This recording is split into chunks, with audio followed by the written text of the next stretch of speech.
যখন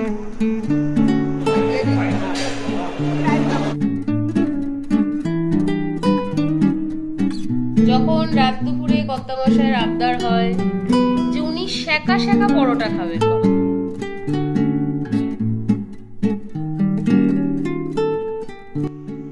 মানুষের জীবনে কত রকমের কনফিউশন থাকে, বাট আই এম লাকি যে আমার লাইফে আপাতত এটুকুই কনফিউশন যে আমি কফি কাপটা ঠিক কোথায় রাখলে তোমাদেরকে একটা সুন্দর সিনেমাটিক ভিউওয়ালা ভিডিও দেখাতে পারবো বা শেয়ার করতে পারবো, তাই না বলো? আসলে লাইফে তুমি ঠিক যতটা প্রেশার নিজে নেবে ততই লাইফ তোমার উপরে চেপে বসবে। তাই জন্য বেশি চাপ না নিয়ে মেক আ পসন্দিদার coffee for yourself and enjoy. সকাল সকাল ঘুম থেকে উঠে হিরণময় বাবুর হাতে এক কাপ গরম গরম চা খাওয়ার পর আমার দিনটা শুরু হয়। তারপর তার জন্য ব্রেকফাস্ট বানিয়ে তাকে অফিস পাঠিয়ে ঘরের টুকরো টুকরো সমস্ত কাজ নিজে হাতেই সেরে ফেলি। যাই হোক, আজ সকাল থেকে তো বলাই হয়নি, চলো বলে দিই। Good morning everybody and welcome back to my channel. তোমরা সবাই দেখছো টার্ন দ্য পেজ, আর আজকে টার্ন দ্য পেজের নতুন চ্যাপ্টারে সবাইকে ওয়েলকাম। Good evening. কোথায় দেখছো তুমি? আমি ক্যামেরাতেই দেখছি। প্রথমে দেখোনি ক্যামেরায়, প্রথমে দেখোনি, ঘোরো আলোর দিকে। তো চলো, এখন বাজে ঘড়িতে 6:30 বেজে গেছে। আমাদের কিন্তু অনেক আগে বেরোনোর কথা ছিল। ওই এসে একটুখানি কফির লোভ করে ফেললাম। না, আসলে বাইরে এতটা ঠান্ডা ঠান্ডা ওয়েদার, বৃষ্টিও হয়ে গেল, দুজনের যেহেতু ঠান্ডা লেগে আছে, স্কুটিটা নিয়ে বেরোলে গায়ে একটা হাওয়া তো লাগবেই।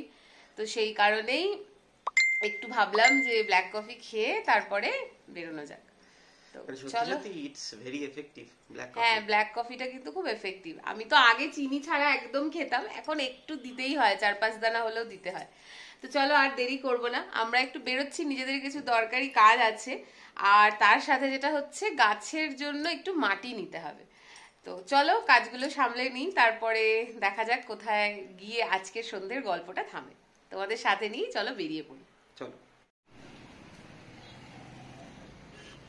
কত গোলাপ ফুলের কালেকশন এসেছে, আর ওইখানটায় একটা বোগেনভিলিয়ার কালার রাখা আছে, ওই যে দূরে, কি অপূর্ব লাগছে কালারটা, মানে একদম ডিপ রানী। কোনটা বুঝতে পেরেছিস? ওই যে দূরে যেটা, দেখ একটাই রাখা রয়েছে ওখানে, এত, হ্যাঁ হ্যাঁ ওইখানে দেখ, এত ভালো লাগছে।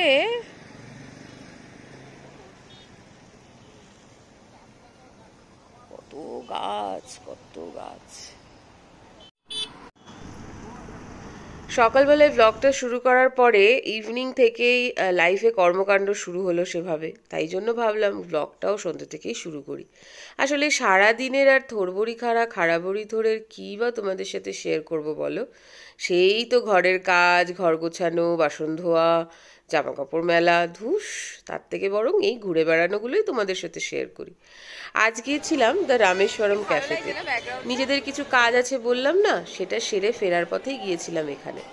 রামেশ্বরম ক্যাফের, মানে দ্য রামেশ্বরম ক্যাফের অনেকগুলো ব্রাঞ্চ কিন্তু ব্যাঙ্গালোরে আছে, আরও কোথাও আছে কিনা আমার আইডিয়া নেই, তবে এই ক্যাফেটার খুব নাম শুনেছি। এখানে কিন্তু ক্যাফে মানে সেই কাচের দরজা জানলা দিয়ে ঘেরা জায়গা এমন কনসেপ্ট নয়। এখানে অনেক ক্যাফেই এরকম আছে যেগুলো কিন্তু authentic south Indian food, north Indian খাওয়ার সহ কফি, চা এবং নানান রকমের স্ন্যাক্সের জন্য বেশ ফেমাস। দ্য রামেশ্বরম ক্যাফেও তার মধ্যে একটা, এবং বেশ নামকরা। আমি এর নামটা আগে থেকে জানলেও হিরুবাবু কিন্তু এটার সম্পর্কে একেবারেই অবগত ছিল না, তাই রাস্তায় এনার দর্শন পেয়ে ভাবলাম এখানেই যাওয়া যাক। টেস্ট করলাম ঘি ইডলি পুরি আর এই বাট্টু, recent favourite south Indian snacks হয়ে গেছে এই বাট্টু। চলো, খাওয়া দাওয়া তো বেশ ভালোই হলো সন্ধেবেলায়, কারণ 2 কাপ কফিও ছিল। এবার বাড়ি ফেরা যাক।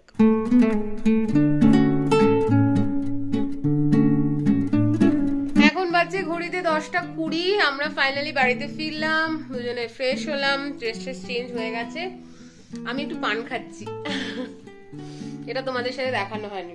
বাড়িতে ফেরার আগে রাস্তা থেকে নিয়েছি একটু আম, দুধ আর ঠাকুরের জন্য ফুল। তো ফুলটা আমি ঠাকুরের জায়গায় রেখে দিয়েছি, এখন দুধটাকে জাল দেবো। আর এই আমটা ইচ্ছা করি একটাই নিয়েছি, আগে খেয়ে দেখি কেমন লাগে তারপরে।